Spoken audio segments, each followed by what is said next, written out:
देखो आज की इस वीडियो में हम लोग 10 इंपॉर्टेंट क्वेश्चन सॉल्व करेंगे नीट एग्जाम की PYQ इस टॉपिक के ऊपर based, that is magnetic field due to circular current loop at centre. Okay, तो ऑलरेडी हमने इस टॉपिक के ऊपर based board and JEE NEET की JEE बोर्ड की PYQ सॉल्व कर लिया। आज हम लोग नीट की PYQ सॉल्व करेंगे। ठीक है, तो जो आइडिया है उसको थोड़ा सा समझ लो। एक्चुअली एक सर्कल है, यहाँ पे करंट फ्लो है। ठीक है, एक वायर है सर्कुलर शेप में, तो यहाँ पे करंट फ्लो है।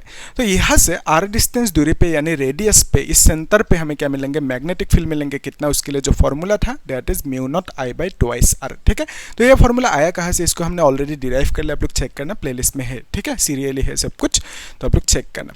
तो ये जो है फॉर्मूला μ0I/2r, अगर यहाँ पे सपोज इस तरह से यहाँ पे कितना कॉइल है, एक ही कॉइल है। लेट्स से यहाँ पे 2 कॉइल है, इस तरह से 3 कॉइल है, 4 या लेट्स से 10 कॉइल से। तो 10 कॉइल होने से आप क्या करोगे, यहाँ पे फॉर्मूला को आप क्या लिखोगे, B = μ0I/2r लिखोगे। तो 10 कॉइल से ना, तो यहाँ पे 10 से मल्टीप्लाई करोगे, क्योंकि एक कॉइल के लिए इतना सा फॉर्मूला, 10 कॉइल्स होंगे तो 10 से मल्टीप्लाई करना होगा। तो यहाँ पे लेट्स से n नंबर की कॉइल है। n मतलब कितना नंबर ऑफ कॉइल है, that is n, right. n मतलब नंबर ऑफ कॉइल, यहाँ पे आप लिख सकते हो नंबर ऑफ कॉइल और टर्न्स लिख सकते हो। ठीक है, तो यहाँ पे उस केस में क्या करोगे, n से मल्टीप्लाई करोगे, जितना भी कॉइल होंगे इससे मल्टीप्लाई करोगे। ठीक है, एक कॉइल के लिए इतना सा, जितना कॉइल है उससे मल्टीप्लाई करोगे। तो बेसिकली यहाँ पे n कॉइल्स है और सेंटर पे मैग्नेटिक फील्ड कितना मिलेंगे, इतना सा मिलेंगे। तो यहाँ पे हम लोग फॉर्मूला को लिख सकते हैं, B = μ0I/2r इंटू n लिख सकते हो। अगर n की वैल्यू 1 होंगे यानी सिर्फ एक ही कॉइल होंगे, तो उस केस में n की वैल्यू 1 लिख देना, है ना। तो n की वैल्यू जितना नंबर ऑफ टर्न से उतना ही लिखोगे। इजी। तब इसको मिटा देते हैं। जो क्वेश्चन है, पहला क्वेश्चन क्या पूछा उसमें, उसको देख लेते हैं। इजी क्वेश्चन है, कर सकते हो। यह क्वेश्चन पूछा गया था 2024 में। क्या पूछा, a tightly wound 100 turns coil of radius and 10 centimetre carries a current of 7 ampere. तो एक इस तरह से सर्कुलर लूप है और यहाँ पे करंट फ्लो हो रहा है। कुछ कितना करंट फ्लो हो रहा है, 7 एम्पियर की करंट फ्लो हो रहा है, that is the value of I। और यहाँ पे इसका ऑब्वियसली एक रेडियस होंगे और रेडियस की वैल्यू आपको देकर रखा 10 सेंटीमीटर, इसको मीटर पे लिखना होगा।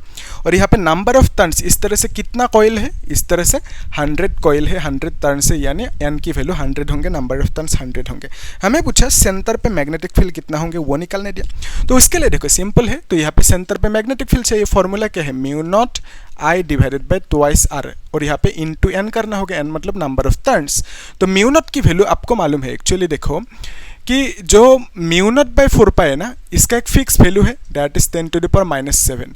तो यहाँ से आप μ0 को आप क्या लिख सकते हो, μ0 कैन बी रिटन एज 4π × 10⁻⁷ ऐसे लिख सकते हो आप, है ना। तो इस तरह से आप लिख सकते हो। तो ये जो μ0 है ना, उसकी जगह पे हम 4π × 10⁻⁷ लिख देते हैं।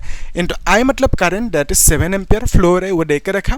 फिर इंटू नंबर ऑफ टर्न्स कितना है, 100 टर्न्स है, डिवाइडेड बाई 2 इंटू r मतलब रेडियस कितना, 10 सेंटीमीटर देकर रखा। लेकिन इसको मीटर पे लिखना होगा, 10⁻⁻2 मीटर। आपको मालूम है 1 सेंटीमीटर मतलब 10⁻2 मीटर। तो यहाँ पे 10 सेंटीमीटर होने से 10⁻2 10 × 10⁻2 लिखना होगा। तो अभी देखो इस 2 से आप इसको कैंसिल आउट कर सकते हो। और यहाँ पे 2 है ना, पाई मतलब कितना है, 22/7 लिख सकते हो। और यहाँ पे इंटू 7 है, यहाँ पे इंटू 10⁻, इस 0 से इसको कैंसिल आउट करो, इस 0 से यहाँ पे एडजस्ट कर सकते हो, तो -6 होंगे ना। यस, तो इस 0 से यहाँ पे एडजस्ट किया तो 10⁻6 होंगे। और ये ऊपर जाएंगे तो इट विल बिकम 10⁻+2। ये आपको मालूम है, ये ऊपर जाएंगे तो माइनस हट जाएंगे, +2 होंगे। तो यहाँ पे ये कैंसिल आउट होंगे, तो basically it will become 44 × 10⁻⁻4 Tesla. लेकिन ऑप्शन में हमें इस तरह से नहीं देकर रखा है ना।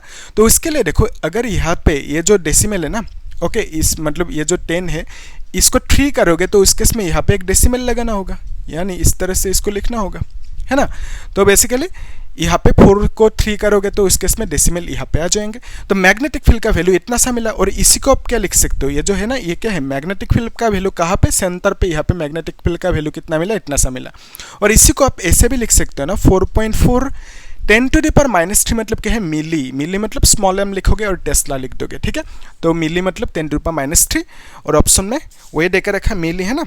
तो आप कौन सी ऑप्शन करेक्ट लिखोगे, ऑप्शन ए, 4.4 10⁻³ यानी milli tesla. Okay, option A is the correct option. Easy question है, कर सकते हो। अभी जो नेक्स्ट क्वेश्चन है ना, उसको देख लेते हैं एक साथ। तो ये सब नोट करते जाना, ठीक है। कोशिश करो एक बार खुद नेक्स्ट क्वेश्चन को। क्या पूछा, a circular coil A has a radius a and current flowing in it is I. Okay, तो एक सर्कुलर कॉइल है और इसमें करंट कितना फ्लो हो रहा है, आई करंट, और इसका रेडियस कितना है, the radius is a, radius की वैल्यू ए दे के रखा हमें। फिर क्या बोला, अनदर कॉइल बी, इस कॉइल का नाम है ए कॉइल, अनदर कॉइल बी, और एक कॉइल है ये कॉइल, लेट्स से यहाँ पे करंट फ्लो हो रहा है कितना, 2I करंट फ्लो हो रहा है, ये हमें बोला गया, ठीक है। और फिर बोला इसका जो रेडियस होंगे ना, इस रेडियस की वैल्यू को देकर रखा ट्वाइस ए, ये हमें देकर रखा रेडियस की वैल्यू। फिर हमें बोला then the magnetic fields at the centre of the circular coils are in the ratio. तो ऑब्वियसली यहाँ पे करंट फ्लो हो रहा है, तो यहाँ पे क्या मिलेंगे, मैग्नेटिक फील्ड मिलेंगे, कितना मिलेंगे, उसको B1 कह दिया, ठीक है, इसको देखेंगे। फिर यहाँ पे भी करंट फ्लो हो रहा है, बिकॉज ऑफ दैट सेंटर पे मैग्नेटिक फील्ड मिलेंगे, उसको B2 कह दिया, कितना होंगे देखेंगे। तो यहाँ पे B1 की वैल्यू कितना लिखोगे, फॉर्मूला क्या है, mu naught I divided by twice R, ठीक है, ये है फॉर्मूला। और यहाँ पे n की वैल्यू 1 होंगे, क्योंकि हमें नंबर ऑफ लूप के बारे में कुछ बोला नहीं है ना, तो एक ही लूप होंगे, तो यहाँ पे हम लोग n की वैल्यू 1 लिख लिया, ऐसे समझो। फिर यहाँ पे म्यू नॉट है ना, म्यू नॉट को एज इट इज रखो, I मतलब करंट कितना फ्लो हो रहा है, which is given as I current, 2 into R मतलब radius which is a, right, radius की वैल्यू ए है। तो यहाँ पे B2 लिखना होगा, B2 मतलब इसके लिए मैग्नेटिक फील्ड, तो यहाँ पे करंट फ्लो हो रहा है, तो यहाँ पे मैग्नेटिक फील्ड मिला कितना, B2। तो फॉर्मूला क्या लिखेंगे, वही formula mu naught I divided by twice R, mu naught मतलब म्यू नॉट ही रखो, यहाँ पे करंट की वैल्यू कितना लिखोगे, 2 एम्पियर के करंट फ्लो हो रहे हैं, तो यहाँ पे 2I लिखोगे, 2 एम्पियर नहीं 2I करंट फ्लो हो रहा है, ठीक है। तो यहाँ पे करंट I की जगह पे 2I लिखना होगा। फिर यहाँ पे 2 इंटू रेडियस कितना लिखोगे, रेडियस की वैल्यू 2A दे के रखा, तो यहाँ पे रेडियस को 2A लिखेंगे, और यहाँ पे 2 कैंसिल आउट होंगे ना, तो mu naught I divided by twice a मिलेंगे आपको आंसर। तो अभी देखो क्वेश्चन में आपको पूछा रेशियो, मैग्नेटिक फील्ड जो यहाँ पे मिला, दोनों के रेशियो पूछा। रेशियो मतलब आप क्या करोगे, डिवाइड करोगे, यानी B1 डिवाइडेड बाय B2 करोगे। B1 की वैल्यू कितना है, mu naught I divided by twice a, B2 की वैल्यू भी सेम है, mu naught I divided by twice a, ठीक है, दोनों की वैल्यू सेम है। तो सेम होने से डिवाइड करने पर कितना आएंगे, 1/1 आएंगे, यानी आप इसे ऐसे भी लिख सकते हो, B1:B2 इज इक्वल टू 1:1। तो डिवीजन मतलब क्या है, रेशियो, वही पूछा हमें, रेशियो कितना होंगे दोनों मैग्नेटिक फील्ड्स की, कितना मिला हमें, 1:1, ठीक है, यानी दोनों पॉइंट्स पे सेंटर पे, दोनों के सेंटर पे मैग्नेटिक फील्ड्स सेम मिलेंगे हमें, ठीक है, इजी। तो रेशियो पूछा, दैट इज हमें मिला 1:1, इजी क्वेश्चन। तो अभी जो नेक्स्ट क्वेश्चन है उसे सॉल्व करते हैं ना, इसको मिलता रहो, आप लोग नोट करके रखना। नेक्स्ट क्वेश्चन भी इजी है, एक बार खुद ट्राई करो, ठीक है। सो क्या पूछा नेक्स्ट क्वेश्चन में, ये क्वेश्चन 2016 में पूछा गया, a long wire carrying a steady current is bent into a circular loop of 1 turn. तो लेट्स कंसीडर एक लॉन्ग इस तरह से वायर है, ठीक है, इसका लेंथ L है, तो इसको हमने बेंड करके इस तरह से एक सर्कुलर शेप पे फॉर्म किया, यह इस लेंथ से। तो ऑब्वियसली यहाँ पे अभी सेंटर पे मैग्नेटिक फील्ड मिलेंगे और यहाँ पे करंट कुछ फ्लो होंगे, है ना। तो क्वेश्चन में बोला the magnetic field at the centre of the loop is B। तो सेंटर पे जो मैग्नेटिक, इसका एक रेडियस है, मान लेते हैं R, तो सेंटर पे जो मैग्नेटिक फील्ड मिलेंगे उसका वैल्यू कितना है, B हमें दे के रखा, सिर्फ B बोला गया मैग्नेटिक फील्ड, और यहाँ पे लेट्स से करंट फ्लो हो रहा है, कुछ करंट I करंट फ्लो हो रहे हैं, ठीक है। तो ये जो वायर है ना, इसको हमने एक सर्कुलर शेप दे दिया अभी, तो और यहाँ पे कुछ करंट फ्लो हो रहा है I करंट, और इसका रेडियस R है, तो यहाँ पे मैग्नेटिक फील्ड कितना मिलेंगे सेंटर पे, B मिलेंगे, वो हमें बोला गया, लेकिन हमें मालूम है B इज इक्वल टू क्या लिखोगे, formula mu naught I divided by twice R, और यहाँ पे एक ही लूप बोला, यानी n की वैल्यू कितना होंगे, n की वैल्यू 1 होंगे, है ना। तो बेसिकली सेंटर पे मैग्नेटिक फील्ड B मिला, B की वैल्यू ऐसा हम लिख सकते हैं। फिर अभी क्वेश्चन में क्या बोला नेक्स्ट पार्ट में, कि it is then bent into a circular coil of n turns, the magnetic field at the center of this coil of n turns will be। तो अभी क्या बोला हमें, ये इंटरेस्टिंग है, वही वायर है, ठीक है, ये जो वायर है ना वही वायर है, ओके, जिसका लेंथ L है, ठीक है, वही सेम वायर है, और इसका लेंथ कितना है, L है, ये हमें बोला गया, ठीक है। इस वायर से हमने क्या किया, एक ही लूप बनाया, लेकिन यही सेम वायर से इस बार हम लोग क्या करेंगे, कुछ ज़्यादा लूप बनाएंगे, ठीक है। अगर मैंने सपोज 2 लूप बनाए तो इस केस में सर्कल क्या होंगे, छोटा हो जाएंगे, यहाँ पे एक लूप बनाए मतलब इतना बड़ा सर्कल, 2 लूप बनाने से क्या होंगे, सर्कल छोटा हो जाएंगे, है ना। तो बेसिकली यहाँ पे लेट्स से मैंने n लूप्स बनाए, n मतलब एक से ज़्यादा बहुत सारे लूप्स बनाए, ऐसे समझो इस तरह से, तो सर्कल ऑटोमेटिकली इससे छोटा ही मिलेंगे, है ना। यानी यहाँ पे रेडियस r था और यहाँ पे रेडियस क्या होंगे, कम होंगे, और इस रेडियस को हमने लेट्स से r डैश कह दिया। यहाँ पे रेडियस r है, यहाँ पे रेडियस को r डैश कह दिया। तो यहाँ पे टर्न्स कितना है, हमने कितना टर्न्स फॉर्म किया, हमने टर्न्स फॉर्म किया n turns, small n turns form किया। यहाँ पे बहुत सारे टर्न से नहीं पता कितना स्मॉल n है, ऐसा हमें बोला गया। अभी ध्यान से देखो, यहाँ पे मैग्नेटिक फील्ड मिलेंगे ना सेंटर पे, क्यों मिलेंगे, करंट फ्लो हो रहा है यहाँ पे, आई करंट लेट से, तो यहाँ पे मैग्नेटिक फील्ड जो मिलेंगे सेंटर पे उसको बी डैश कह दिया, और फॉर्मूला क्या लिखेंगे, B dash is equal to mu naught, फिर यहाँ पे I divided by twice R.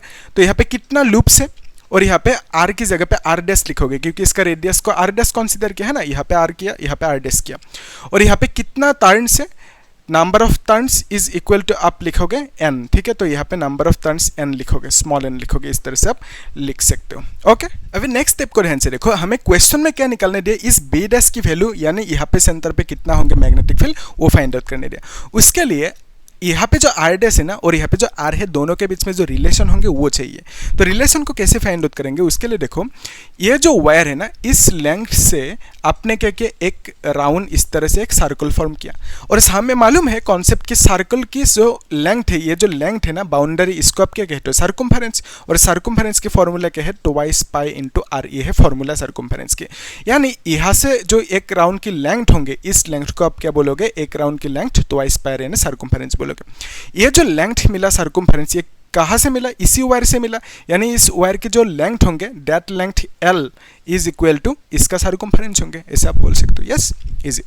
तो अभी देखो सिमिलरली यहाँ पे इसका लेंथ l है, इससे हमने सर्कमफेरेंस बनाया, मतलब बाउंड्री बनाए, इस तरह से कितना बनाया boundary, that is n number की बाउंड्री बनाए, ठीक है।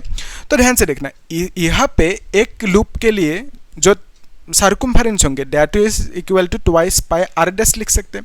ट्वाइस पाई आर डैश मतलब क्या है, यहाँ पे एक ही लूप है समझो, हालांकि यहाँ पे बहुत सारे लूप होंगे, n नंबर ऑफ लूप है, लेकिन अगर एक ही लूप होंगे तो उस केस में सर्कमफेरेंस कितना होंगे, इतना होंगे। लेकिन यहाँ पे कितना लूप है, n लूप है, अगर यहाँ पे 2 लूप होंगे तो सर्कमफेरेंस कितना होंगे, इसको 2 से मल्टीप्लाई करोगे। अगर यहाँ पे 10 लूप से सपोज, तो इस केस में 10 से मल्टीप्लाई करोगे। लेकिन हमें मालूम है अभी यहाँ पे कितना लूप से, n लूप से, मतलब कितना टर्न से, n टर्न से, तो यहाँ पे आप क्या करोगे, n से मल्टीप्लाई करोगे। यानी ये जो सर्कमफेरेंस है ना, सर्कमफेरेंस का मीनिंग क्या है, यहाँ से ये जो लेंथ है ना, इसी लेंथ को हम सर्कमफेरेंस बोलते हैं, ठीक है। और यहाँ पे इस वायर से हमने क्या किया, इसी वायर से, इस l लेंथ से हमने यहाँ पे n टर्न्स ड्रॉ किया, है ना, n टर्न्स बनाए यहाँ पे। तो बेसिकली आप कह सकते हो यहाँ पे जितना भी लेंथ होंगे दैट इज इक्वल टू इतना सा, और इतना सा लेंथ हमें कहाँ से मिला, इसी l लेंथ से मिला, ठीक है। यानी आप कह सकते हो कि इस l लेंथ को, इस l लेंथ से आपने क्या किया, यहाँ पे n नंबर ऑफ टर्न्स बनाया, यानी इसका जितना लेंथ होंगे उतना ही लेंथ यहाँ पे होंगे, ठीक है। तो बेसिकली यहाँ पे लेंथ कितना है, circumference is equal to l लिख सकते हो आप, ठीक है। अगर कोई डाउट आ रहा है, कुछ डाउट आ रहा है, तो ऐसे समझो, सिंपल एक वायर है, इसका लेंथ है 2 मीटर, ठीक है, और इससे मैंने एक लूप बनाया, तो इसका जो लेंथ होंगे ये कितना होंगे, 2 मीटर होंगे, और इसका जो सर्कमफेरेंस है, सर्कमफेरेंस कितना होंगे, ट्वाइस पाई, इसको लेट्स से r डैश कह दिया, तो यहाँ पे ट्वाइस पाई r डैश लिखोगे। यानी आप कह सकते हो कि ट्वाइस पाई r डैश की वैल्यू 2 मीटर होंगे, ठीक है। सर्कमफेरेंस इज इक्वल टू कितना होंगे, 2 मीटर। तो लेट्स से यहाँ पे 2 लूप बनाए इस तरह से, या तो 5 लूप बनाए, लेट्स से यहाँ पे 5 लूप बनाया, तो कहाँ से बनाया 5 लूप, यहाँ पे इसी लेंथ से 5 लूप ड्रॉ किया हमने। यानी आप कहोगे इसका जो सर्कमफेरेंस होंगे total that is 2 pi r dash into 5 होंगे, और ये जो लेंथ हुआ अभी, this length is equal to this length, है ना, इसे कर सकते हो। तो अभी देखो यहाँ पे जो ट्वाइस पाई r डैश है ना इंटू n है, और जो l है ना, l की वैल्यू आप लिख सकते हो ट्वाइस पाई r लिख सकते हो, क्योंकि यही लेंथ ये लेंथ है, दोनों सेम लेंथ है, तो l की वैल्यू आप ट्वाइस पाई r लिख सकते हो। तो ट्वाइस पाई r लिख दो l की वैल्यू, ठीक है। तो यहाँ पे ट्वाइस पाई कैंसिल आउट होंगे, फिर यहाँ से r dash is equal to लिख सकते हैं r बाई n, इस तरह से आप लिख सकते हो, ठीक है। और यहाँ पे जो r डैश है ना, b डैश की वैल्यू चाहिए हमें, तो म्यू नॉट i फिर इंटू n है डिवाइडेड बाई 2, r डैश मतलब क्या लिखोगे, r डिवाइडेड बाई n लिखोगे, ठीक है। r डैश की वैल्यू r बाई n लिखोगे। फिर अभी n ऊपर जाएंगे, फिर हम लिख सकते हैं कि mu naught I divided by twice R, और यहाँ पे एन ऊपर जाएंगे तो एन स्क्वायर लिख सकते हो, ठीक है। तो अभी देखो ये जो वैल्यू है ना, this is nothing but this value and this is what, B question में गिवन है कि बी होंगे मैग्नेटिक फील्ड, तो इसकी जगह पे हम बी लिख सकते हैं, है ना, बी लिख सकते हैं और यहाँ पे एन स्क्वायर लगा सकते हैं। तो बेसिकली बी डैश मतलब क्या है, बी डैश मतलब यहाँ पे सेंटर पे जो मैग्नेटिक फील्ड है उसको बी डैश कह दिया, और हमें वही पूछा बी डैश की वैल्यू कितना मिला, बी एन स्क्वायर, या तो ऐसे भी लिख सकते हो एन स्क्वायर बी लिख सकते हो, ठीक है, एन स्क्वायर बी लिख सकते हो। तो ये होंगे करेक्ट आंसर, ठीक है। तो यहाँ पे सेंटर पे कितना मैग्नेटिक फील्ड होंगे, एन स्क्वायर बी, यही है, यही पूछा था हमें, ठीक है। तो आप लोग यहाँ तक चेक कर लो कुछ डाउट है कि नहीं, ओके। अगर डाउट है तो पूछना मुझे कमेंट में, आई विल रिप्लाई। और आप लोग क्या करना, चैनल को सब्सक्राइब करना, लाइक करना और शेयर करना, ठीक है। कुछ डाउट है तो पूछना, होगा। हम लोग नेक्स्ट क्लास में क्या करेंगे वो भी दिखा देते हो एक साथ, कि ये सर्कुलर लूप था, है ना, तो यहाँ पे करंट ऐसे फ्लो हो रहा है, ये है एक्सिस, एक्सिस पे कितना होंगे मैग्नेटिक फील्ड, इसको हमने डिराइव किया था ना, मैग्नेटिक फील्ड एक्सिस पे कितना होंगे, उस वहाँ पे जो फॉर्मूला है उसी के ऊपर बेस्ट क्वेश्चन सोल्व करेंगे, बोर्ड की जेडबल या नीट की पीवाई को सोल्व करेंगे, ठीक है, एक्सिस पे, ठीक है, कितना होंगे मैग्नेटिक फील्ड वही है। तो होगा आज के लिए, हम लोग मिलते हैं नेक्स्ट क्लास में। तो आप लोग क्या करना, प्रैक्टिस करना, इन क्वेश्चन को अच्छे से प्रैक्टिस करना, तब अच्छे से क्लियर होंगे, ठीक है। Thank you.